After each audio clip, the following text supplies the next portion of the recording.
오늘은 3과와 4과 사이의 6장을 설명할 것이다. 이렇게 해서 제가 준비를 해서 친히 성경까지 다 찾아서 이렇게 오늘은 좀 드렸어요. 왜 그러냐면 여기서 성경을 찾아서 할 시간이 너무 없어요.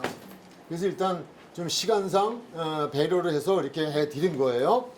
첫 번째는 성경은 누구에 대하여 무엇을 기록해 놓은 것인가 라는 질문을 했습니다. 성경은 누구에 대하여, 먼저 여기에 대한 답변을 우리 그냥 아시는 대로도 지금까지 배웠잖아요. 누구에 대하여?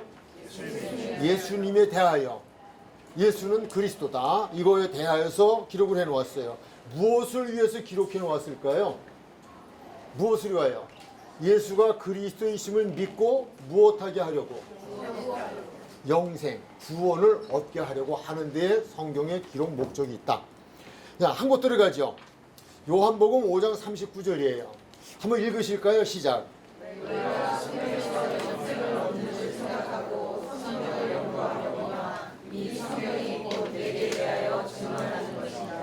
여기 이 말씀에 대해서 질문 하나 드릴게요. 너희가 성경에서 라고 돼 있고 후반절에 이 성경이라고 하는 성경이라는 단어가 3번이 나와요.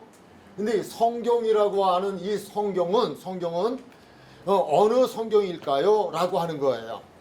제가 지금 성경책을 지금 두 부류로 갖고 왔거든요. 하나는 구약 성경이에요. 하나는 신약 성경이에요. 그냥 어디고 들고 다니고 좀 보기 좋으라고 모세오경, 이건 사복음서, 신약 성경 따로 떼어서 가지고 다니면서 보는 건데, 자, 여기서 말씀하는 이 성경이라고 하는 이것은 어떤 성경을 말할까요? 신약일까요? 구약일까요? 자, 그냥 틀린 거 아니에요. 다를 뿐이에요. 신약이다. 왜 손 안 들어요? 구약이다. 구약이에요. 이 시대에는 신약 성경이 없어요. 이 시대는 신약 성경이 없었고 이 시대는 구약 성경만이 있었어요. 구약 성경만이 있었는데 주로 그들의 유대인들에게 주어졌던 것은 모세 오경이 중점적이에요. 그래서 어쨌든 구약 성경인데 지금 예수님께서 하신 말씀이 너희가 성경에서 영생을 얻는 줄 생각하고 성경을 연구하거니와 라고 되어 있는 것은 구약 성경이다. 신약이 아닙니다. 이때는 구약 성경을 말합니다. 그런데 이 구약 성경에서도 이 성경이 곧 누구에 대하여 증언하는 것이다? 예수님에 대해. 예수님이 내게 대하여 증언하는 것이다. 이렇게 말씀을 했어요. 그러니까 그 시대에 살던, 그러니까 신약 성경이 없었던 예수님이 사시던 그 시대 속에서 그들 유대인들이 가지고 있던 성경, 두루마리 성경이겠죠. 성경이 있었는데 이 성경에서 너희가 영생을 얻는 줄 알고 너희가 이것에 대해서 공부하고 연구하고 보고 읽고 듣고 있지만 그러나 이것은 오직 한 가지 이야기라는 거예요. 하나의 이야기라는 거예요. 그 하나의 이야기, 한 가지 이야기는 누구에 대한 이야기다? 예수님에 대한 이야기다. 그러므로 구약의 모든 성경은 39권에 대한 모든 성경은 다 누구에 대한 이야기다? 예수님에 대한 이야기다. 예수 빠진 이야기는 이건 잘못된 이야기예요. 창세기서부터 말라기까지 모든 성경, 구약의 성경은 다 예수님에 관한 이야기다. 예수님에 대한 증언서이다 라고 하는 거예요. 자, 이제 거기에 대한 제가 좀 증거를 제시하기 위해서 누가복음 24장 25절로 27절 엠마오로 가는 두 제자와의 대화에 대한 이야기를 거기서 좀 제가 지금 또 기록상 남겨놓았어요. 뭐 이미 이제 우리가 아는 내용이에요. 그럼 한번 제가 읽으면서 설명을 드릴게요. 이르시되 미련하고 선지자들이 말한 모든 것을 마음에 더디 믿는 자들이요 그랬어요. 그러면 여기서 선지자들의 말한 모든 것을 더디 믿는다라고 하는 것은 무엇을 이야기냐? 27절로 갈게요. 이에 모세와 모든 선지자의 무엇으로 시작하여? 글로 시작한다는. 그래서 모든 성경에 쓴 바 이렇게 돼 있어요. 그러니까 이 구약 성경에서 기록되어진 모든 내용들이에요. 모든 내용들은 다 누구에 대한 이야기다? 예수님에 대한 이야기다. 자, 그러므로 26절로 가면 그리스도가 이런 고난을 받고 자기의 영광에 들어가야 할 것이 아니냐 하시고 이에 모세와 모든 선지자의 글로 시작하여 모든 성경에 쓴 바 자기에 관한 것을 자세히 설명했다. 모든을 강조하고 있어요. 그러니까 구약 성경은 창세기부터 다시 말씀드리지만 창세기에서부터 말라기까지의 모든 구약 성경은 다른 이야기가 아니에요. 오직 예수예요. 오실 예수. 그냥 다 정리를 하면 오실 예수님에 대한 예언서예요. 그래서 예수님이 초림하시는 사건, 또 예수님이 오셔서 어떻게 사시다가 어떻게 죽으시고 어떻게 마지막을 정리하실 것인가, 이게 전부 다 구약 성경에 기록이 되어 있는 거예요. 예수님에 대한 예언이에요. 그러므로 구약 성경은 오실 예수님에 대한 말씀이다 라고 하는 거예요. 이렇게 성경이 좀 증명을 해주고 있습니다. 그래서 우리가 성경을 읽을 때 이 구약 성경을 이렇게 이제 읽으시잖아요. 읽으시는데 현실적인 사건, 어떤 사건이 여기에 기록이 되어 있고 그래요. 인물사들이 대한 사건, 어떤 시대적인 사건, 이런 사건들이 있는데, 그러나 이것은 사람의 이야기를 통하여서 예수가 그리스도이심을, 그리고 그 그리스도께서 우리를 구원하기 위해서 오실 예표가 준비되어 있다는 거예요. 자, 요 말씀이 왜 중요하냐면, 이거를 우리가 지금 여기서 다루지 않고 이해가 되어지지 않으면 요한복음 6장뿐만 아니라 모든 성경을 우리가 바르게 아는 데 대한 약점이 생긴다는 거예요. 그래서 이 말씀을 드리는 거예요. 네, 그래서 그런 점을 먼저 우리가 좀 숙지를 하시고요. 거기 보면 괄호를 열고 마태복음에 대한 부분을 제가 이렇게 그냥 성경들만 기록을 해 놓았는데요. 시간 되시면 한번 읽고 그 부분만 찾아서 읽어보시면 여기에는 선지자들의 기록된 말씀이 예수님의 오심에 대한 말씀이 예언대로 예수님이 이 세상에 오심을 믿게 하기 위한 그 예언의 말씀을 성경을 기록해 놓은 거예요. 그러니까 처녀가 아기를 낳았다? 이거 그냥 우린 믿을 수가 없어요. 믿을 수가 없는데 유대인들에게 있어서 창세기로부터 시작해서 태초로부터 하나님께서 인류를 구원하기 위하여 처녀의 몸을 통하여서 하나님이 이 세상에 오실 거야 라고 하는 것에 대해 예언을 해주셨다는 거예요. 그래서 그 말씀을 믿는 이들이 그때 그렇게 말씀하시구나, 그게 이루어졌구나 라고 하는 것, 그거를 증명해 주기 위한 것이 구약의 성경들이다 라고 하는 말씀을 드리게 됩니다. 이제 거기 보면 이제 그런 내용들로 다 돼 있다. 뭐 더 있지만 그냥 그 한 줄에 맞는 것이 4장 14절까지밖에 안 되더라고요. 쓸 수가 없더라고요. 그래서 거기까지만 써놓은 거고요. 자, 요한복음 20장 30절 31절은 너무 잘 아시죠? 암송하실 수 있으시죠? 네, 그러나 지금은 보시고 암송 시작. 예수께서 제자들 앞에서 주님의 되지 아니한 다른 모든 것 많이를 행하시나 오직 이것을 기록하는 정의로 예수께서 하나님의 아들 그리스도이심을 믿게 하려 하며 또 너희를 믿고 그 이름을 힘입어 생명을 얻게 하려 함이니라. 성경의 기록 목적은 그냥 오직 하나예요. 예수가 그리스도이심을 믿고 영생을 얻게 하려는 데에 목적을 둔 것뿐이에요. 다른 게 없어요. 영혼 구원이에요. 그러니까 떡이 아니라 예수님이 그리스도이심을 믿게 하려는 목적이 표적의 목적이고 그분의 모든 삶의 행적의 목적이다라고 하는 거예요. 좀 전에 그 시작 전에 어떤 권사님께서 저한테 오늘 공부를 이렇게 좀 준비를 하시다가 니고데모가 그 간사함이 없다 하는 그 단어에 굉장히 충격을 받으셨나 봐요. 야, 어떻게 사람이 간사한 게 없어? 다 사람은 간사함이 있을 수 있는데? 라고 하는 질문을 주셨어요. 저는 굉장히 행복해요. 그럴 때마다. 이렇게 뭐 그런 질문을 받을 때마다 너무 행복한 게, 지난번에도 그 6장에서 표적이 몇 가지냐 그랬더니 3가지라고 그때 대답하시는 분이 계셨는데, 집에 가서 제가 다시 성경을 읽어봤거든요. 6장을. 그럴 수 있겠더라고요. 왜냐하면 표적을 보고 온 사람들, 그것도 하나의 표적이에요. 근데 관심이 있다는 거예요. 그래도 전에 없었던 성경을 읽고 성경에 대한 관심이 있고 성경에 대한 눈이 뜨이기 시작을 했다라고 하는 것, 굉장히 저는 아주 고무적이다 이렇게 생각을 해요. 그런데 그 간사함이 없다라고 하는, 그래서 우리가 이제 사람들이 이제 볼 때는 간교, 간사, 그런데 그것이 우리의 생각에는 그 단어가 굉장히 초점이 될 수 있어요. 어떻게 그 사람의 마음에 그게 없을까라고 하는. 근데 성경의 기록 목적은 예수가 그리스도심을 믿게 하는 데 목적이 있다는 거예요. 이거를 우리가 숙지하고 이것만 기억하고 있으면요, 모든 성경을 읽을 때에 해답이 나오게 돼 있어요.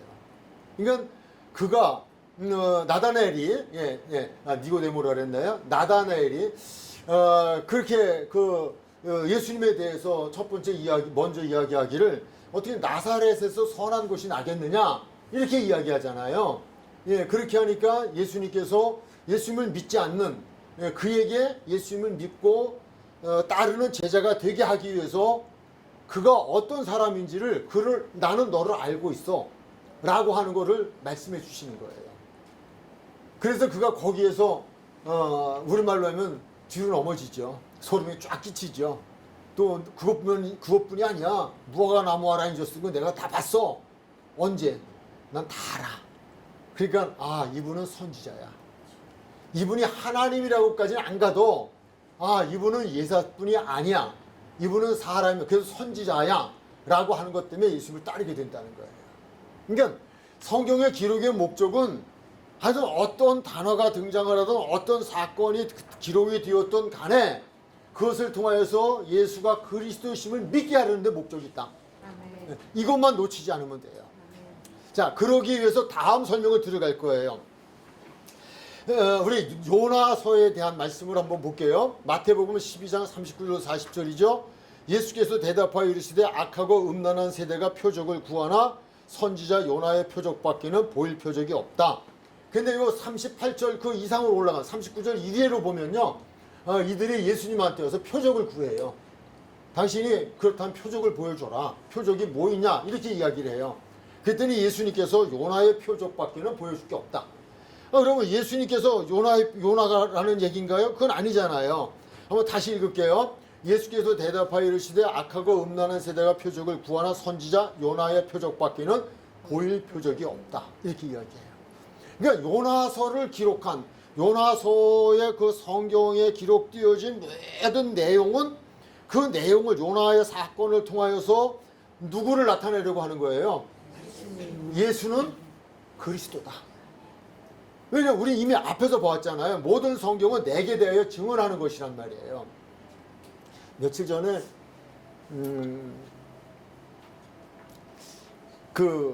이렇게 차를 운행을 하는데 한 1시간 반 정도 운행을 하는 거리를 이렇게 가게 됐어요. 근데 이제 극동 방송을 이제 전 사이클을 맞춰 놓고 듣는데 아주 큰 교회예요. 큰 교회인데 젊은 목사님이에요.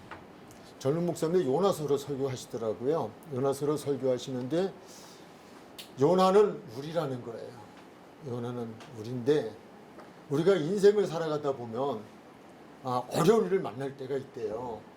어려운 일을 만날 때가 있는데 어느 정도 어려운 일을 만나냐 하면 요나가 고기 뱃속에 들어갔던 것처럼 우리도 고기 뱃속에 들어가는 것과 같은 어려운 일을 만날 수 있다는 거예요. 근데 고기 뱃속이 어떤 일이에요? 비린내가 나고 깜깜하고 똥 냄새 나고 그렇게 그냥 인생이 그냥 막 바닥을 치는 그런 삶을 살아가는 그런 어려운 일을 만날 수 있다는 거예요. 근데 그런 어려운 일을 만날 수 있는 이들에게 희망을 주기 위한 것이 요나서라는 거예요. 전 대형사고 안 난 게 다행이에요. 저는 누구를 비교하고 평가하자는 건 아니에요. 이건 이거 정말 무섭다. 그러면서 무엇이라고 말씀하냐면 당신네 교회에서 믿음의 생활을 어렵지만 잘했던 사람이 다른 교회 가서 죽었대요. 어려운 일을 만나면 자기를 찾아오래요. 자기는 몇 날이고 농담을 해서 마음을 풀어줄 수 있대요. 설교를 듣는데 이건 정말. 그런데 더 놀라운 건요, 아멘 아멘 엄청 크게 들려요. 아멘 소리가. 아마 제가 보지는 못했지만 아멘 소리만으로는 두 손을 들고 아멘, 그것도 모자라 일어서서 아멘 하는 것 같아요.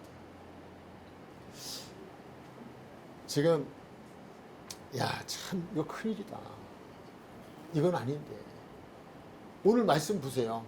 그게 정말 우리가 인생을 살아가면서 그런 이 세상을 살아가는 우리들이 세상 사는 삶 속에서 어려운 일을 만난 것, 그 어려움에서 하나님이 그래도 고기를 준비하고 고기 뱃속에 넣었다 꺼내내서 그를 당론쿨 밑에서 쉬게 하는 그런 인생을 살게 하려고 그 말씀을 기록해 놓았느냐는 거예요.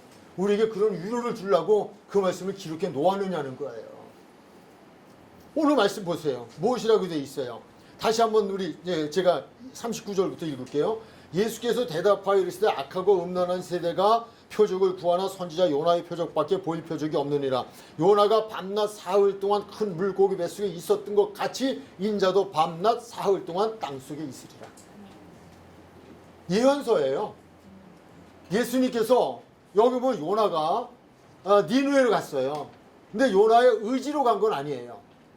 안 가려고 그랬어요. 안 가려고 그랬는데 보내시는 분이 보낸 거예요. 그 이야기 하자는 거예요. 왜?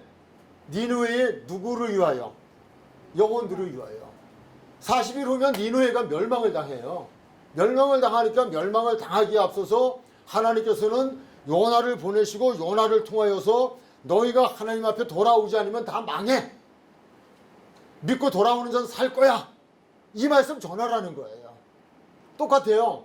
우리 예수님이 이 세상에 오셔서 너희들이 나를 믿으면 영생, 나를 믿지 않으면 멸망. 똑같은 얘기예요. 그러나 믿는 자 따로 있고 안 믿는 자 따로 있었어요. 요나서 그 얘기예요. 니느웨 백성들의 영혼을 사랑하는, 즉 이 시대의 영혼을 사랑하는 하나님께서 사람에 되어 보냄을 받은 거예요. 오신 거예요. 그리고 그분이 오셔서 사람을 위하여 죽으시고 3일 만에 다시 살아나신 것에 대한 예표라고요. 성경은 우리에게 분명히 예수님이 직접 말씀하시고 계시는 거예요. 제가 이제 이 말씀을 강조하는 것은 무엇 때문이냐 하면 모든 성경의 기록은 예수가 그리스도이심을 믿게 하려는 목적이고 그 목적을 달성함을 통하여 우리의 영혼을 구원하는 데 목적이 있다는 거예요. 이걸 믿으라는 거예요. 모든 성경은 이걸 우리가 이런 관점에서 다 보아야 한다는 거예요. 그뿐만 아니라 다시 요한복음 3장 12절로 15절까지 해서 또 하나의 사건을 말씀을 드릴게요. 내가 땅의 일을 말하여도 너희가 믿지 아니거든 하물며 하늘의 일을 말하면 어떻게 믿겠느냐. 하늘에서 내려온 자 곧 인자 외에는 하늘에 올라간 자가 없느니라. 모세가 광야에서 뱀을 든 것 같이 인자도 들려야 하리라. 무슨 이야기인지 하면 우리가 민수기에 보면 이스라엘 백성들이 광야를 홍해에서 애굽에서 나와서 홍해를 건너고 하나님의 은혜로 만나를 먹고 메추라기를 먹으면서 가면서도 계속 불평을 해요. 불평을 하니까 하나님께서 원망하고 비평하는 그들에게 불뱀을 내보내가지고 물리게 해요. 다 죽어가요. 여기까지가 중요한 게 아니에요. 더 하시고 싶은 말씀이 있어요. 그게 뭔가 하면 모세가 하나님의 음성을 듣고 하나님 앞에서 계시를 받고 그리고 그가 백성들에게 선포하죠. 노뱀을 만들어서 모든 사람이 다 볼 수 있는 높은 산 꼭대기에 장대에다가 노뱀을 만들어서 달고 그것을 불뱀에게 물리면 그걸 쳐다봐. 쳐다보는 자는 무엇할 것이다? 다 살아. 우리 이 세상에 우리는 다 하나님께 원망하고 불평하고 죄악된 인생을 살아가는 사람들이에요. 근데 하나님께서 은혜로 우리에게 동산 위에, 동산이잖아요. 예수님이 동산 위에 그 십자가, 거기에 예수님이 달려 돌아가신 거예요. 그런데 누구든지 그 예수를 보기만 하면, 믿음으로 그를 보면 사다, 이 말씀을 믿고 그 예수를 보기만 하면 그 십자가 위에 달린 예수님, 십자가 위에서 달려서 피를 흘리시는 그 피를 믿는 자들은 다 살아나는 거예요. 이게 이미 구약에서 예언되진 말씀이에요. 이 예표를 얘기한 거예요. 근데 이걸 자꾸만 떡에다가 관심을 두고 사람들에게 관심을 두고 땅에 관심을 두고 땅의 일로 해석을 해서 땅의 일로다가 풀이를 해주니까 그러니까 이거 전혀 예수와 관계없는 얘기가 돼버리는 거예요. 우리는요, 오답은 정답이 아니에요. 근데 내가 오답으로 알고 있다는 거는 정말 큰 실수예요. 너무 실수예요. 제가 아주 뒤늦게 이제 신학을 했죠. 저도 이제 협성 이제 들어가는데 저 때는 그래도 정증 시험도 어려웠어요. 시험을 보러 갔는데 강남의 어느 교회에 권사님이라 그러시더라고요. 권사님이라 그러시는데 그분이 어떻게 저하고 이제 시험 보기 전에 이렇게 자리에 이렇게 같이 앉게 되었어요. 그분이 먼저 저한테 말을 걸어오시면서 당신은 시험 보나 마나 합격이래요. 그래서 저는 뭐 그냥 덜컹했죠. 이분은 어떻게 그렇게 보나 마나 합격일까? 그래서 제가 여쭤봤어요. 아니 어떻게 시험도 안 봤는데 합격인 걸 아시냐 그랬더니 우리 목사님이 여기 그러니까 가장 높으신 분, 그 박설봉 감독이라는 분이 계셨는데 그분을 너무 잘하신대요. 그래서 그냥 가서 시험장에 앉았다만 오면 합격을 시켜준다 그랬대요. 엄청 부럽더라고요. 너무 부러워요. 저는 엄청 기도했어요. 근데 정말 살아계신 하나님께서는요, 그래도 목사로 쓰시려고 계획을 하셔서 저를 이렇게 거기까지 가게 하셔서 시험을 보는데 저는 기도하고 시험을 이렇게 문제를 풀어가는데 문제에 답이 다 있더라고요. 이게 답이야, 이게 답이야, 이게 답이야. 제일 어려웠던 게 사실 성경이에요. 성경 시험 보는데 그냥 저에게 이렇게 문제를 이렇게 이제 먼저 내준 문제 제시를 이렇게 읽어 내려가면 이게 답이야, 이게 답이야. 그분이 그렇게 해주시더라고요. 그래서 저는 이제 목회하면서 뭐 예비고사 뭐 이런 것도 무슨 시험 보러 가는 친구들 만나면 꼭 그 얘기를 해주고요. 그러나 그냥 되는 건 아니고 하나님을 믿고 기도하고 그분의 뜻대로 앞으로 훌륭한 사람이 되겠다고 하는 다짐을 하고 가면 그분이 답 다 알려준다고 해요. 근데 저 같지는 않지만 근데 저하고 얘기했던 그분 떨어졌을까요? 떨어졌을까요? 떨어졌어요. 100% 떨어졌어요. 그대로 얼굴 못 보고 진짜 요나하고 뭐 그 노뱀 사건 제가 말씀드리지 않았어요? 예, 그런 거예요. 자, 이제 거기에 대한 조금 더 설명을 이제 하려면 가장 빨리 찾으신 분이 읽으시면 돼요. 시간 가니까. 열왕기하 18장 4절. 열왕기하 18장 4절. 찾으신 분이 읽으세요. 찾으신 분이 큰 소리로. 열왕기하 18장 4절.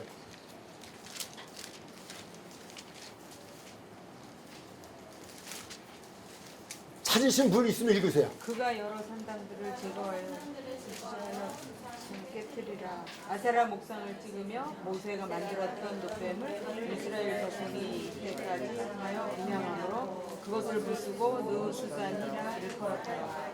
히스기야가 18살에 왕이 되어져요. 히스기야가 왕이 되어지면서 한 일 중에 하나는 정직한 일을 했다라고 성경은 기록을 해놓았어요. 정직한 일은 무엇이냐면 우상을 다 파괴시켜요. 하나님을 믿는 백성들이 우상을 가지고 산다는 건 말이 안 된다. 다 없애라. 근데 이것 저것 우상에 대한 것들을 다 정리하면서 마지막 우상을 부시는 일을 하는데 그게 노뱀이에요. 사람들이 이스라엘 백성들이 집집마다 노뱀 만들어 놓고 있어요. 그냥 이렇게 막 장대에다가서 노뱀 이렇게 해가지고 그 장사한 사람이 엄청 돈 벌었을 거예요. 이스라엘 전 백성들이 다 그 집집마다 하나씩 다 사다 놨으니까. 왜? 그거 있으면 재앙이 물러가니까. 노뱀에 물려도 불뱀에 물려도 사르니까. 즉 그 말씀이에요. 그래서 그들이 노뱀을 이스라엘 자손이 이때까지 향하여 분양함으로 그것을 부수고 이렇게 돼 있어요. 여기서 한 가지. 노뱀이 불뱀이 물린 사람들을 살렸을까요? 말씀이 살렸을까요? 말씀. 무슨 말씀이? 모세가 이스라엘 백성들에게 불뱀에 물렸다 할지라도 그때 바로 무엇을 보면 장대 위에 달려있는 노뱀을 바라보면 성경은 분명히 민수기에서 기록이 돼 있어요. 민수기 21장 8절 9절을 나중에 여러분 참고로 보시면 돼요. 민수기 21장이에요. 21장의 3절부터 이렇게 말씀을 보면 나오는데 본 사람들은 살았고 말씀을 믿고 보면 산대. 하나님의 사람의 말씀을 믿고 바라본 사람들은 다 살았어요. 말씀을 믿지 않고 그거 본다고 살아? 웃기고 있네. 죽었어요. 이게 말씀이에요. 오늘도 마찬가지예요. 십자가 위에 달린 예수를 보면 살아? 영생의 천국가? 웃기고 있네. 그러니까 웃기다 죽어요. 그냥 죽는 거예요. 그러나 보면 살아. 바라보면 살아, 믿으면 살아, 사는 거예요. 이 예표를 준 거예요.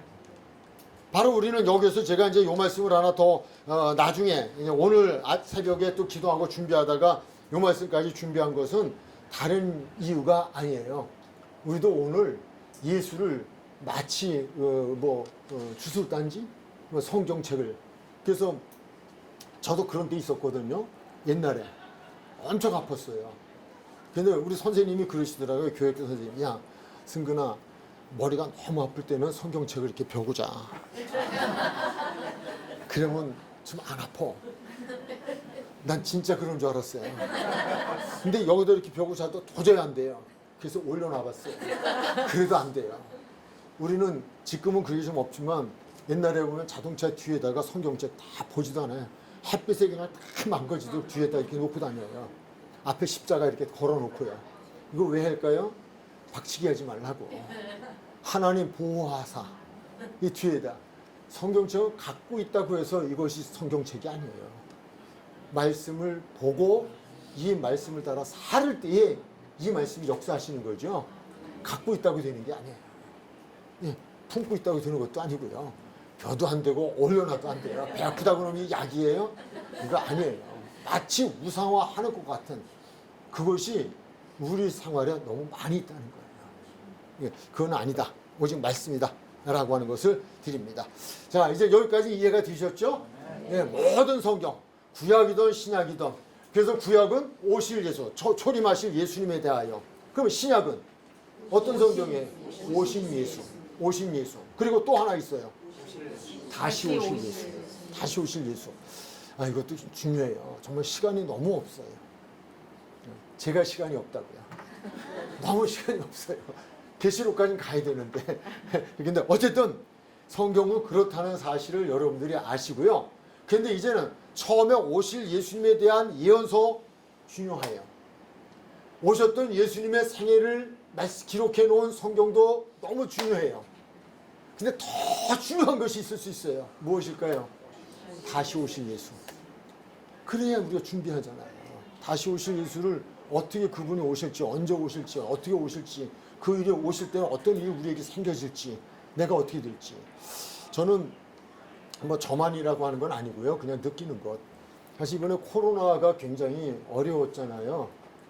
또 우리는 어려운 일을 또 코로나에 못지않은 어려운 일을 만나면 우리가 그분은 하나님께 구할 때 어떻게 구하고 있어요? 잠시 한번 생각해 보실래요? 어떻게 구하셨어요? 네? 코로나, 일단 코로나는 놓고 보자고요. 우리 공통점. 코로나 놓고 어떻게 기도하셨어요? 어떻게 우리 구하셨어요? 코로나가 빨리 끝나게 해주세요. 빨리 없어지게 해주세요. 이거 틀렸을까요? 안 틀렸을까요? 안 틀렸을까요? 틀렸을까요? 뭐 그것도 잘못된 거는 아니에요. 그런데 답일까요? 정답이 아닐까요? 정답일 수는 없어요. 코로나에도 믿음을 지킬 수 있게 해주세요. 이게 우리 기도가 돼야 돼요. 코로나에도 예배를 드릴 수 있게 해주세요. 코로나에도 내 믿음이 떨어지지 않게 해주세요. 내가 어려운 환경을 만났을 때에, 믿음의 생활에도 어려운 환경을 만났을 때 그 어려운 환경 앞에서 하나님 이 문제가 좀 없어지게 해주세요. 뭐 이렇게 내 생각되는 대로 잘 해결되게 해주세요. 이 기도도 잘못됐다고 말할 수는 없어요. 그 정답인 기도는 아니에요. 우리는 그의 나라와 의를 구하라 그랬어요. 어떻게 기도를 해야 될까요? 우리는 어떻게 구해야 될까요? 이길 수 있게 해주세요. 어떤 환난이 와도, 어떤 핍박이 와도, 이보다 더 심한 어떤 문제가 오더라도 결코 내가 시험에 빠지지 않게 해주시고, 악에서 건져주시고, 이기게 해주세요. 환경은 달라지지 않을 수 있어요. 제가 이제 벌써 3주 됐네요. 금요일 제가 철학 때 설교한 내용 올라와 있죠, 지금. 이 교회 거에 올라와 있고, 제 유튜브에도 올라와 있어요. 제가 거기서 말씀드렸는데요. 우리는 환경을 하나님이 변화시키는 것보다 우리 자신을 변화시키시는 게 더 많아요. 그래야 돼요. 뭐 개인적인 얘기는 참 다 사정이 있기 때문에 그런데요. 저도 요즘이 저 개인적으로는 세상적인 삶의 최악일 수 있어요. 그 최악이 하나님 앞에서 어떻게 믿음을 지켜가느냐고 하는 시험의 지금 선상에 있다고 보아져요, 저는. 그런데 이걸 이겨야 되는데 이길 수 있는 것은 그분이 믿음을 주시는 거예요. 성령이 도우시는 거예요. 저는 그래서 하나님 무엇이 얼마가 있어야 돼요 라고 하는 그런 걸 구하지 않아요. 아니까 어떻게 구할까요? 무엇을 구할까요? 이것을 감당할 수 있게 해주시고 이길 수 있게 해주세요. 그러면 되는 거예요. 요즘은 그 어느 때보다도 좀 제게는 개인적 시간적인 그런 부분이 있지만 가장 행복한 것 같아요. 좀 도움이 됐으면 싶어서 그런데요. 하나님의 은혜가 임하면요. 초막이나 궁궐이나 내 주 예수 모신 곳이 그 어디나 하늘나라. 여러분은 미사일에 사시는 거 굉장히 행복한 줄 아세요. 무지무지 행복한 줄 아세요. 제가 75년 동안 살아온 동안에 미사리에서 산 것만큼 좋은 데가 없는 것 같아요. 근데 제가 이 말씀을 드리는 건 전 미사리에서 못 살게 됐어요. 그래서 여러분이 정말 행복한 사람들이다. 대봐야 알아요. 하나님이 은혜를 주시니까요. 오늘은 제가 이제 새벽에 일어나서 기도를 하고 또 이제 가는 데가 있어서 거기 이제 가기 위해서 또 좀 한 바퀴 이렇게 도는데요. 그 태어나서부터 기억이 되어지는 그 순간서부터 오늘까지 순간적으로 쫙 지나가는데요. 야, 이게 하나님 은혜구나. 저도 이제 지난주에도 한번 얘기했지만 오늘도 아침에 그 시간 지난 다음에 아내를 만나서 아침에 또 하나 고백을 했어요. 당신 정말 소중한 사람이야. 이 고백. 그게 그냥이 아니라 마음에 절절하게 와주고 그리고 지금은 너무 행복한 거예요. 하나님께 너무 감사한 거예요. 정말 모든 게 하나님 은혜예요. 제 얘기를 하자는 게 아니라 저와 같았으면 좋겠다. 이 부분은 예, 뭐 미사리살 안 사는 거 사이고 이거 둘째고 뭐 그렇다고 초막으로 다 가라는 것도 아니고 예, 그러나 정말 내 주 예수 모시고 나면 그 어디나 하늘나라. 참 행복하고 예, 그렇게 사람이 소중하고 그렇게 어려웠던 환경이 사랑스러워지고 그게 하나님 은혜라는 거예요. 바로 그거를 우리에게 주시기 위해서 오신 분. 자, 두 번째로 갑니다. 오병이어의 표적을 통하여 본 예수님은 누구이신가? 자, 이제 거기에서요. 그러니까 오병이어의 표적을 통하여서 우리가 본 예수님은 누구이신가라고 하는 거예요. 또 이걸 달리 말하면 오병이어의 표적을 통하여 예수님이 우리에게 보여주시고자 하신 것은 무엇일까? 예수님이 누구이기를 보여주시려고 하셨을까라고 하는 질문이에요. 자, 여기에 두 가지 답이 이제 나올 수 있어요. 하나는 예수님은 세상의 죄를 지고 가는 하나님의 어린 양이다. 표적을 통하여 예수님을 찾아 나섰던 사람들은 무슨 까닭에 찾아 나섰어요? 떡을 먹고 배부른 까닭이에요. 그러나 예수님이 원하셨던 것은 그 표적을 통하여 예수님이 누구이심을, 그리스도 하나님이심을 이걸 믿게 하는데 목적이 있었잖아요. 그러니까 이 오병이어의 기적이라고 하는 이 기적, 이 표적이라고 하는 것을 통하여서 예수님이 나타내시고자 하셨던 것은 다른 것이 아니라 나는 세상 죄를 지고 가는 하나님의 어린 양이야. 이거를 가르쳐주고 싶으셨던 거예요. 이걸 보여주고 싶으셨던 거예요. 무엇을 통하여? 오병이어의 표적을 통하여. 그러면 거기에 대한 설명을 들어가죠. 1장 29절부터 한번 볼게요. 이튿날 요한이 예수께서 자기에게 나오심을 보고 이르되 보라 세상 죄를 지고 가는 하나님의 어린 양이로다. 누구를 두고 한 얘기예요? 예수님을 보고 한 이야기예요. 예수님은 곧 세상 죄를 지고 가는 하나님의 어린 양이에요. 세상 죄는 나하고 관계없는 죄죠. 어떻게 생각하세요? 아니에요. 내 죄예요. 내 죄. 사도 바울이요. 아주 열성분자였죠. 하나님을 정말 열심히 믿던 분이에요. 근데 그분이 예수님을 핍박했어요. 예수님을 핍박했는데요. 다메섹 도상에서 예수님을 만나고 나서 그에게 하나님으로부터 받은 큰 선물이 있었어요. 그 선물이 무엇인가 하면 오호라 나는 곤고한 자로다. 저는 그 성경을 한때는 이렇게 해석했어요. 사도 바울이 뭔 놈의 죄를 그렇게 많이 졌을까?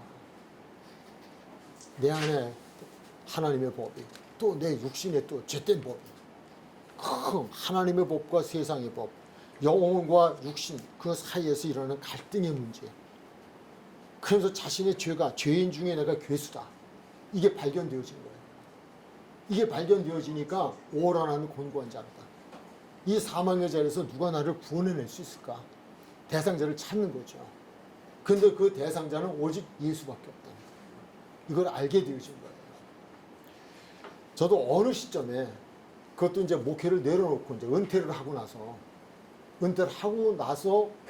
그때서야 사도 바울처럼 오란한 공고한 자로. 지금 은퇴하고 나서 제 아내가 저 있습니다만은 참 아내한테 책망받을 얘기를 몇 번 했었어요. 나 정말 천국 갈 수 있을까? 나 정말 구원받은 걸까? 이 이야기를 몇 번 했어요. 근데 아내가 너무 깜짝 놀라는 거예요. 아니 당신 무슨 소리 하는 거냐고. 아 당신 그럼 여주 구원도 못 받았냐고. 자긴 받았나? 나 속으로 그렇게 또 물어봤어요. 내가 그런데 내가 이 정도인데. 근데 정말 하나님의 은혜가 충만히 임하니까요. 다른 게 안 보이고 죄만 보이더라. 이걸 해결하게 하신 게 은혜예요. 오늘도 제가 그냥 새벽에 이렇게 걸으면 조금 걷고 기도하면서 좀 어디 다녀오려고 가는데 그게 확 오는 거예요. 야, 여지까지 참아주신 게 은혜고, 기다려주신 게 은혜고, 깨닫게 하신 게 은혜고, 천국 갈 준비만 하고 살게 하신 게 은혜고, 그게 확 오는데요. 그래서 제가 돌아가서 고백을 했다니까요. 자식도 소중하고, 아내도 소중하고, 세상이 소중하고, 다 소중하고, 하나님 앞에 감사하지 않은 게 하나도 없구나. 다 감사하고, 빚진 것도 감사하고, 빚 갚아야 될 것도 감사하고, 하나님께서 생각나게 하셔서 감사하고, 생각나게 안 하셨으면 저는 안 갚았을지도 몰라요. 안 그렇잖아요. 생각나게 하시는 거예요. 너 그거 있잖아. 빨리 정리해. 그 정리하게 하시는 거예요. 이거 억울한 게 아니에요. 너무 감사한 거예요. 이게 은혜라고요. 저의 죄 때문에 오셨어요. 그 생각하니까요. 아니 내가 뭔데. 하나님이 이 땅의 인구가 얼마예요? 아니 하나님이 어떤 분이신데요. 이게 알아지면요. 그 나가 누군데. 티끌만도 못하단 말이 이게 그냥 입술에 간세스러운 얘기가 아니에요. 사실이에요. 나 같은 건 아무 하나님 앞에 존재도 아니에요. 가치가 없어요. 그럼에도 나를 사랑하시고 나를 귀히 여기셔서 나를 사랑하셔서 이 세상에 오셔서 나 때문에 십자가를 지었다고 하는 게 그게 믿어지면요. 이건 정말 엄청난 은혜예요. 엄청난 것을 얻는 선물이에요. 거기서 그래요. 세상 죄를 제거하는 하나님의 어린 양이다. 자, 6장 4절로 우리 요한복음 6장 4절에 보면요. 마침 유대인의 명절인 6월절이 가까운지라. 요거는 무엇하기 이전에 하신 말씀일까요? 오병이어 기적 이전에 한 얘기예요. 표적을 행하시기 바로 앞에 6월절 이야기를 먼저 하셔요. 근데 이 6월절에 대한 이야기를 요한복음에서는 9번 하셔요. 이 9번을 하실 때마다 표적과 관계되어진 부분에서 또 중요한 구원과 관계되어진 부분에서 6월절 이야기를 끌어오셔요. 6월절 이야기를 먼저 하시고 표적을 행하시고 6월절 이야기를 하시고 그리고 기적을 베푸시고 어떤 행적을 나타내시고 그래요. 그렇다면 예수님께서 지금 오병이어의 표적을 행하시기에 앞서서 6월절을 언급하셨다면 오병이어의 표적을 행하시는 목적은 무엇과 관계 있다는 거예요? 6월절과 관계 있다는 거예요. 그 얘기를 우리가 하는 거예요. 그걸 우리가 찾아내야 돼요. 그걸 발견해야 돼요. 자, 그렇다면 6월절이 도대체 뭔가? 근데 다시 한번 말씀드리면 마침 유대인의 명절인 6월절이에요. 유대인의 명절인 6월절. 유대인은 하나님을 믿는 하나님의 택한 백성들이에요. 그들을 위한 우리도 택한 백성들이에요. 우리를 위한 6월절 이 얘기하는 거예요. 그럼 6월절이라고 하는 건 출애굽기 12장 5절로 7절. 그래서 제가 지난번에 우리 12장 한번 읽으시자 그랬죠? 다 읽으셨을 거예요. 예, 거기서 좀 중요한 부분 이렇게 볼게요. 요점만. 너희 어린 양은 흠없고 1년 된 수컷으로 하되 양이나 염소 중에서 취하고 이달 열 나흘까지 간직하였다가 해질 때 이스라엘 회중이 그 양을 잡고 그 피를 양을 먹을 집 좌우 문설주와 임방에 바르고 라고 되어 있어요. 여기서 기록이 좀 돼 있지 않지만요. 이걸 아셔야 돼요. 어린 양의 속죄 제물은요. 각자 해당이 되어져야 돼요. 뭉뚱그림이 없어요. 각자예요. 구원은 각자예요. 제가 목사잖아요. 제 아들도 목사고 제 딸은 목사와 사는 목사의 아내예요. 제가 그렇다고 제가 목사라고 해서 목사의 자손이라고 후손이라고 자녀라고 해서 구원받나요? 못 받는다고 너무 그렇게 큰 소리 얘기하시면 곤란하고요. 받을 수도 있고 못 받을 수도 있어요. 믿어야 돼요. 목사라고 구원받나요? 아니요.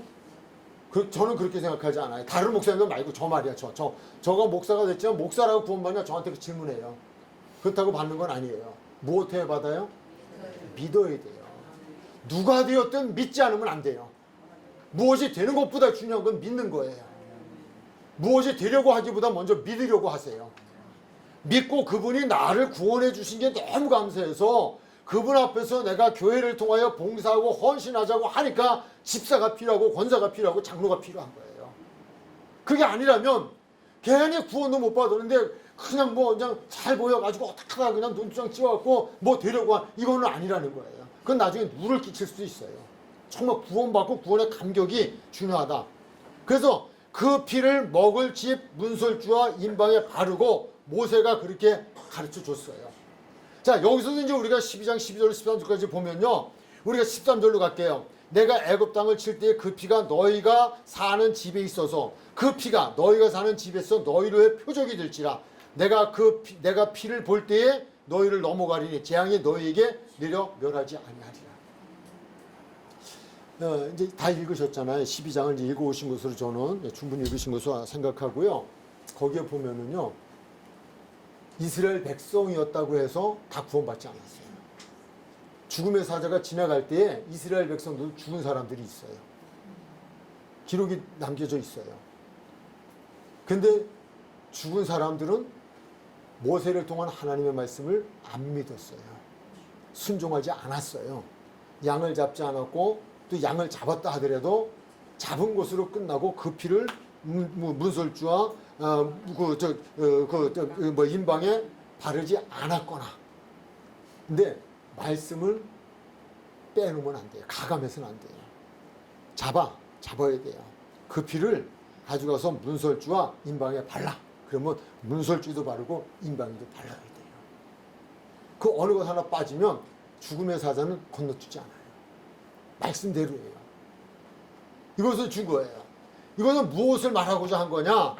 예수님께서는 바로 이 출애굽에서 말씀하고 있는 어린 양, 희생의 제물, 그 제물, 피를 흘린 그 피로 문설주와 임방에 바른 거기에 죽음의 사자가 넘어갔던 것처럼 바로 우리 예수님께서는 그 어린 양으로 오셨다는 거예요.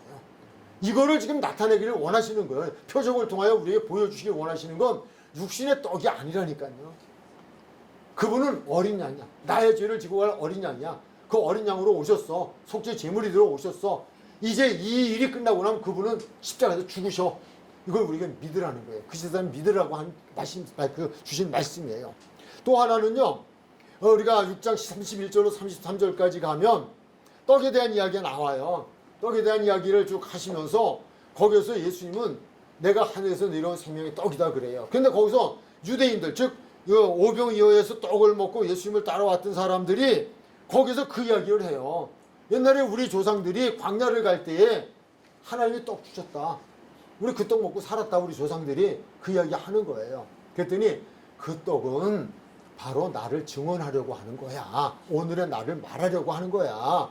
그 떡을 먹고 광야에서 살았던 것처럼 지금 이 시대에는 나가 생명의 떡인데 나를 먹으면 영생한다는, 천국에서 영원히 산다는 것을 보여주기 위한 표징일 뿐이야 라고 하는 얘기를 지금 하고 계신 거예요. 그 설명이에요. 그래서 우리 예수님은 그런 거다. 자, 한번 요한복음 6장 30절 33 볼게요. 기록된 바 하늘에서 그들에게 떡을 주어 먹게 하였다 함과 같이 우리 조상들은 광야에서 만나를 먹었나이다. 예수께서 이르시되 내가 진실로 진실로 너에게 이르노니 모세가 너에게 하늘로부터 떡을 준 것이 아니라 내 아버지께서 너에게 하늘로부터 참떡을 주시나니. 이제 거기서 생략법이 들어갔죠. 그건 모세가 준 게 아니야. 하나님이 매출하기 위한 만나는 하나님이 주신 거지 모세가 준 게 아니야. 하는 얘기예요. 근데 지금은 바로 그때 그러했듯이 지금은 하나님께서 생명의 살아있는 생명의 떡을 지금 내려주셨어. 그게 나야 하는 얘기를 하시는 거예요. 오병이어의 기적을 표적을 통하여서는 나타내시고자 하셨던 것은 바로 하늘에서 내렸던 만나에 대한 사건을 통하여 예수님이 생명의 떡이다, 만나다 라고 하는 걸 가르쳐 주시는데 목적이 있다라고 하는 거예요. 예수님이 이걸 깨닫게 그렇게 원하신 거예요. 그런데 그들은 그걸 깨닫지 않아요. 깨닫려고 하질 않아요. 떡 안 준다니까 다 떠나버리고 말아요. 이게 문제였다라고 하는 거예요. 자, 33절.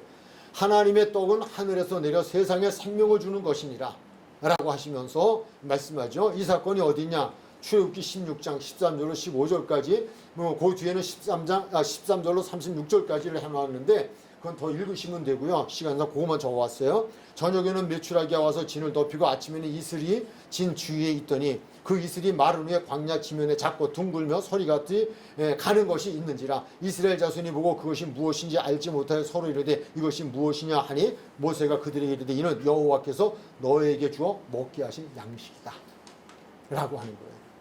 그 시대에는 광야를 가는 여정 속에 먹었던 거지만 이젠 천국 가서 영원한 영생을 위하여 주는 양식은 곧 나다. 나를 먹어라. 나를 먹는 자는 산다 라고 하는 거예요.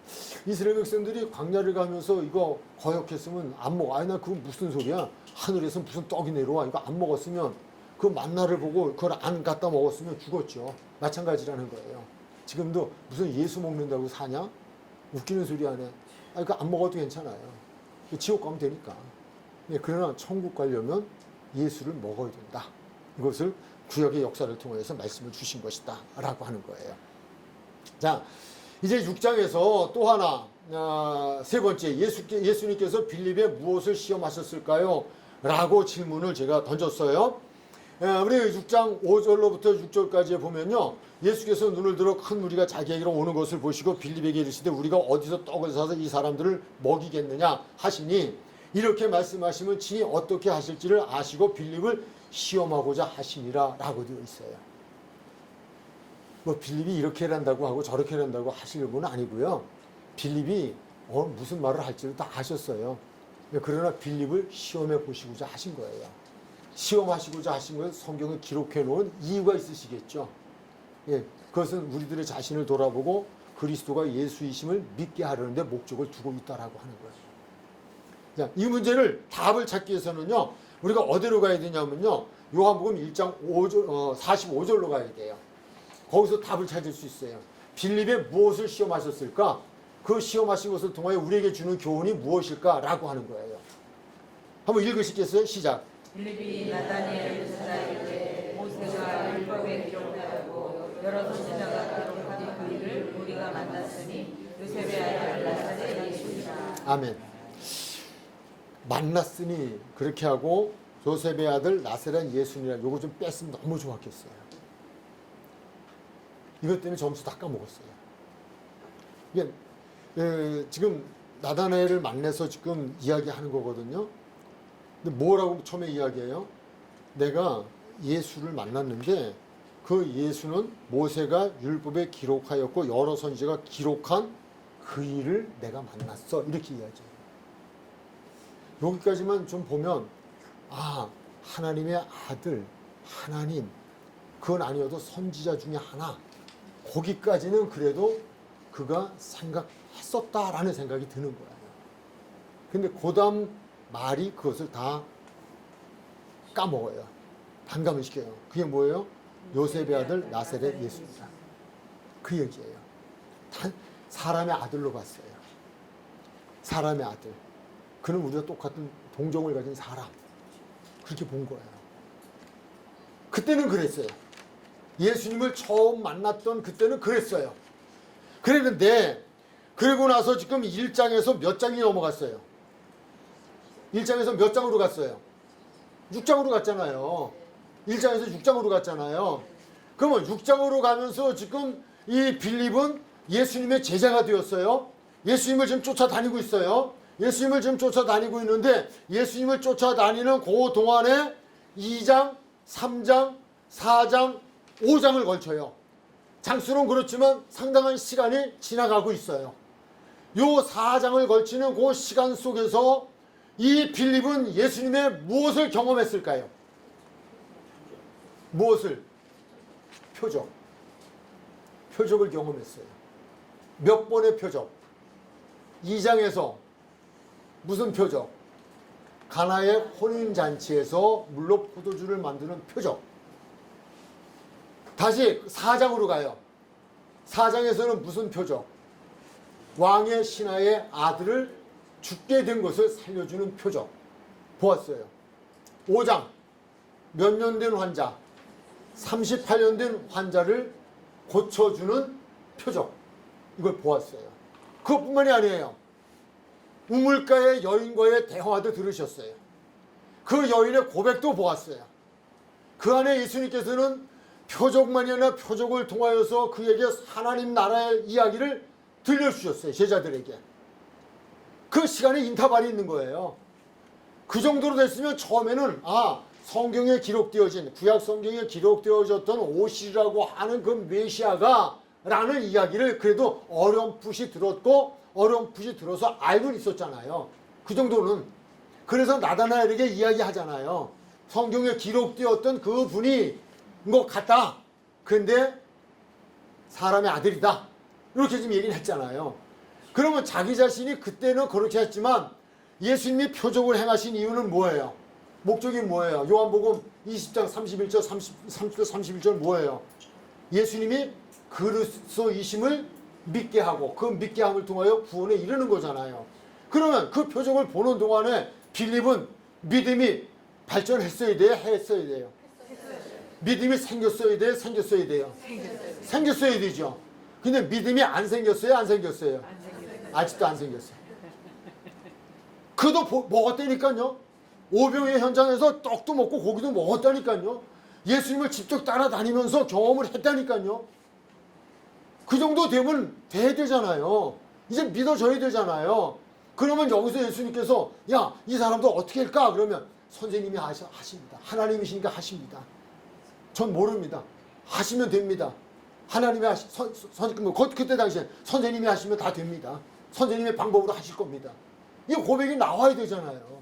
근데 아직도 이 사람들에게 떡을 먹이려면 돈이 얼마가 있어야 되는데 주판 두드리고 있잖아요. 사람이 생각하고 있잖아요. 예수님은 사람이라는 거예요. 예수님이 뭘 하겠냐는 거예요. 떡을 사와야 먹이지. 뭐 어쩌자고 나한테 이 질문을 하냐는 거예요. 날 보고 와서 뭐 떡을 사오라는 거냐, 도둑질을 해오라는 거냐, 만들어 오라는 거냐, 그런 얘기잖아요. 남의 얘기 아니잖아요. 표적은요, 한 가지가 아니에요. 표적이 한 가지가 아니고요, 7가지 표적을 대표적으로 성경이 말씀하잖아요. 이 표적 위에도 많은 표적을 행하셨다 그러잖아요. 그래서 성경에 기록한 것은 7가지만 기록했다고 하잖아요. 다 달라요. 환경이 다르고 대상이 달라요. 달라요. 이거 무엇을 이야기하냐면요, 이런 거예요.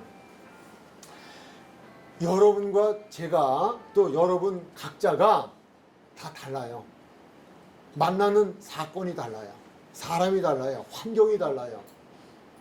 어려움이 달라요. 시험이 달라요.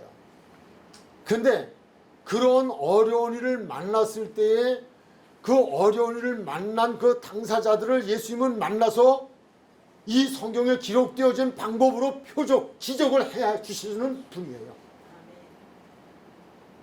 근데 그 표적을, 그 기적을 베풀어 주시는 분인데 그 기적을 베푸신 목적이 있다는 거예요. 그 목적이 무엇이라고요?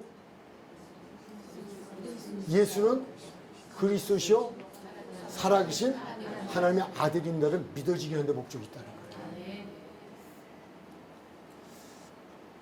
여러분도 그런 경험은 있으실 거예요. 믿음의 경험.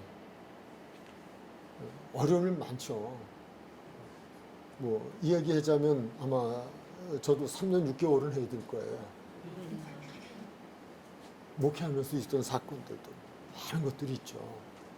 그런데요, 하나님께서 제 환경의 문제를 해결해 주신 그 해결을 통하여 나에게서 듣고 싶은 고백이 있으신 거예요. 무슨 고백일까요? 주는 그리스도시요 살아계신 하나님의 아들이십니다. 이 고백을 듣고 싶으십니까? 무슨 병든 문제, 내 몸의 병든 문제를 치료해 주시는 그것이 끝이 아니라니까요. 이건 병원의 의사한테 가면 될 문제임에도 불구하고 그 의사가 고칠 수 없다고 하는 절대적인 사형 선고 앞에서 그분이 나를 기적적으로 살려주시는 그 살려주심을 통하여 내가 그분께 두 손 들고 주는 그리스도시요 살아계신 하나님의 아들이십니다. 날 구원하신 하나님께서 나를 통하여 하시고자 하시는 일이 있으심을 알게 해주십시오. 이 생명이 다하도록 그 일을 하겠습니다. 이 고백을 그분이 하는 모든 것들은 그거라는 거예요. 가나의 혼인잔치에서도 마찬가지고 왕의 신하의 아들을 곤쳐주신 것도 마찬가지고 38년 된 병자도 마찬가지이고 안 못 보는 시각 장애인으로 태어난 것도 마찬가지이고 죽었던 나사로를 살려준 것도 마찬가지고 그 모든 것을 통하여서 사건은 다르고 현장이 다르고 사람이 다르고 환경이 다르다 할지라도 그 모든 사람을 개개인적으로 만나서 그 기적을 베풀어 주시는 이유는 오직 한 가지라는 거예요. 오직 한 가지. 그것이 무엇이라고요? 주는 그리스도시요 살아계신 하나님의 아들이십니다. 지금도 살아계십니다. 이건 믿게 하는데 목적이 있다. 그래서 어려운 일을 만나잖아요. 딱 만나면 뭐 포도주가 떨어졌던 병들었던 뭐 죽게 되었던 뭐 어떤 문제든 만나면요. 우리가 이런 공부를 통해서 은혜를 받고 믿음이 생겨지면요. 아, 이 현장에 하나님이 개입하고 계시네. 나를 어떤 모양으로든 기적을 베풀어 주신 모양이다. 그 기적을 통하여서 나로 하여금 또 한 번 영광을 받으시고 영광의 고백을 받으시고 더 확실한 믿음을 가지고 이 땅에서 어떠한 일이 있어도 어떠한 일을 맡기셔도 이 일을 하게 하시려는구나. 이게 와준다고요. 그때 우리는 세상을 이기는 힘, 믿음을 갖게 되어지고 그것 때문에 우리는 행복해질 수 있는 거예요. 여기에 예수님의 목적이 있다는 거예요. 떡이 좀 없어도 괜찮아요. 말씀드리잖아요. 저는 초막이라도 내 주 예수 모신 곳이 그 어디나 이게 믿어져요. 어떤 분이 아파트 2채를 갖고 있었대요. 어떤 일이 생겨서 한 채를 팔게 됐대요. 목사님을 찾아와서 목사님 나 이제 망했어요. 거지 됐어요. 그러더래요. 근데 그분이 가지고 있는 아파트가 50억짜리 2채래요. 50억을 잃어버렸는데 또 50억이 남았다고요. 나 거지 됐다 그러더래요. 나 이제 어떻게 살아야 되냐고 그러더래요. 오 마이 갓.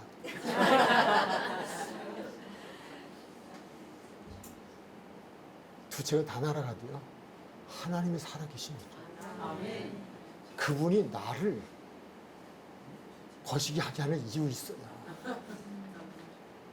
이게 기적을 통하여 표적을 통하여 우리를 다루시는 방법이에요. 기도하시겠습니다.